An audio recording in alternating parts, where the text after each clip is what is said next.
삼국지에서 가장 아름다웠다는 여자가 있습니다. 그런데 그 여자의 장래가 이상했습니다. 머리카락을 풀어 얼굴을 온통 덮고 입에는 곡식 껍질을 가득 채워 막았지요. 저승에서 얼굴을 들지도 말을 하지도 못하게 하려는 것이었습니다. 위나라 황제의 아내이자 다음 황제의 어머니가 된 사람의 마지막입니다. 그런데 위나라의 공식 역사서는 그녀가 병으로 죽었다고 적었습니다. 그리고 그 기록은 1800년을 살아남았습니다. 우리가 그녀를 기억하는 방식은 하나입니다. 절세미녀. 원소의 며느리였다가 업성이 함락되던 날 조비가 그 미색의 반의 아내로 삼았다는 여자. 삼국지연의 33번째 회의 제목이 아예 이렇지요. 조비, 혼란을 틈타 견씨를 아내로 맞다. 머리는 흐트러지고 얼굴엔 때가 묻어 있었는데 조비가 옷소매로 닦아보니 나라를 기울일 만한 미색이었다지요. 조조마저 그녀를 보고 말합니다. 참으로 내 며느리감이로다. 혼다른 이야기가 하나 더 붙습니다. 시동생인 시인 조식이 형수를 사모해서 낙심부라는 시를 지었다는 겁니다. 물의 여신이고 그녀라는 거지요. 그래서 그녀는 1800년 동안 얼굴로만 기억되었습니다. 그런데 정사를 펼치면 뜻밖의 것이 나옵니다. 정사에서 그녀에게 붙은 기록은 삼국지에 나오는 어떤 여성보다도 깁니다. 그런데 정작 진수가 직접 쓴 본문은 짧고 대부분이 그녀가 죽은 뒤의 이야기예요. 시호와는 외가 사람들의 벼슬 목록이지요. 살아있는 동안의 그녀는 200년 뒤에 이 책의 주석을 단사관 배송지가 끌어다 붙인 기록 속에 있습니다. 그리고 그 속에 그녀는 얼굴이 아니라 머리로 기억되는 사람입니다. 9살 때 그녀는 그를 좋아해서 오라비들의 북과 벼루를 자꾸 가져다 썼습니다. 오라비가 핀잔을 주었지요. 너는 여자의 일을 익혀야지 그를 배워 여박사라도 되려느냐. 9살 아이가 이렇게 답합니다. 옛날 어진 여인들이 지난 세대의 성패를 배워 자신의 경계로 삼지 않은 이가 없다고 들었습니다. 그를 모르면 무엇으로 그것을 보겠습니까? 10살 남짓 되었을 때입니다. 기근이 들자 사람들이 보물을 헐값에 내놓았고 곡식이 쌓여있던 그녀의 집안은 그걸 사들이기 시작했지요.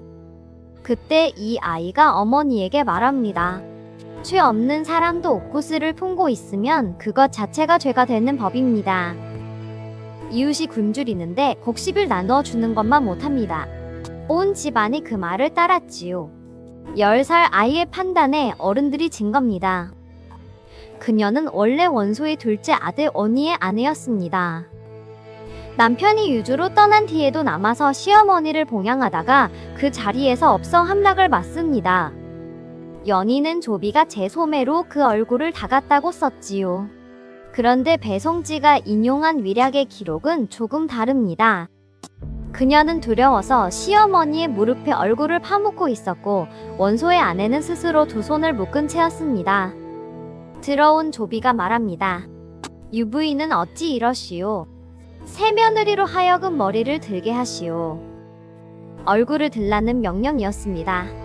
감상이기 전에 가슴 매기는 자리였지요. 조비의 사람이 된 뒤에도 기록 속 그녀는 뜻밖입니다. 남편에게 널리 어진 여인을 들이라 권하고 내쳐지는 후궁을 눈물로 변호했지요. 자기 자리를 위협할 여자를 자기가 나서서 감싼 겁니다. 그런데 조비가 황제가 되면서 모든 것이 무너집니다. 새 여인들이 궁에 들어왔습니다. 나라를 빼앗긴 한 나라의 마지막 황제가 두 딸을 후궁으로 바쳐온 것이지요. 그리고 조비가 태자가 되기 전부터 곁에 있던 여인 곽씨가 있었습니다. 아버지가 내 딸은 여자 중에 왕이라 했다 하여 여왕이라 불린 사람이지요. 지혜와 계략이 있어서 조비가 후계자로 정해지는 데에도 그 여자의 도모가 있었다고 정사는 적습니다. 총애가 그쪽으로 옮겨갔습니다. 그리고 밀려난 그녀는 원망하는 말을 했습니다. 그게 전부입니다.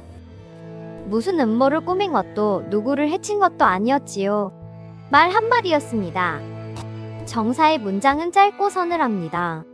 황제가 크게 노하여 사자를 보내 죽음을 내렸다. 곽황후의 기록에는 이렇게 적혀 있습니다.